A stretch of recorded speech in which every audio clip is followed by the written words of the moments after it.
Hello Hyderabad! ఈ వినాయక చవితికి పర్యావరణాన్ని రక్షించే మట్టి గణపతి విగ్రహాలనే వాడుదాం. మట్టి గణపతి విగ్రహాలు ఎలా తయారు చేస్తారో ఒకసారి ఇప్పుడు చూద్దాం. ముందుగా బంకమట్టిని నీళ్ళలో తడిపి మెత్తగా తయారు చేసుకుంటారు. ఇలా తయారు చేసుకున్న మిశ్రమాన్ని మిషన్‌లో వేసి ముద్దలుగా తయారు చేస్తారు. ఇలా తయారు చేసిన మట్టి ముద్దలను అచ్చులలో వేసి కావాల్సిన సైజులలో ఇక్కడ వీడియోలో కనిపిస్తున్న విధంగా విగ్రహ ప్రతిమలను తయారు చేస్తారు. తర్వాత ఈ విగ్రహాలను ఆరబెడతారు. అనంతరం ఇవే విగ్రహాలకు మంచి ఫినిషింగ్ రావటం కోసం మట్టి స్ప్రే చేస్తారు. అనంతరం వీటికి సహజ రంగులు అద్ది మళ్ళీ అందంగా రూపుదిద్దుతారు.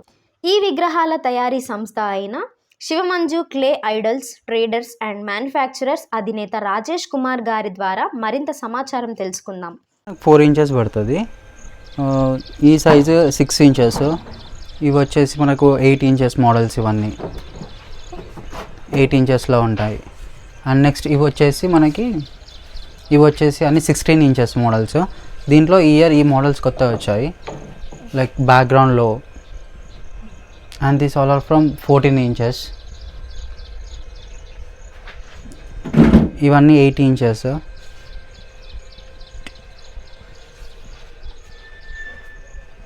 ఇవి వచ్చేసి మనకు 20 ఇంచెస్ మోడల్స్లో ఉంటాయి. ఇవన్నీ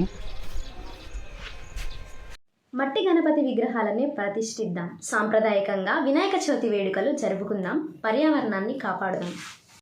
హెచ్సిఎఫ్ ఛానల్ను లైక్ చేయండి, కామెంట్ చేయండి, సబ్స్క్రైబ్ చేయండి.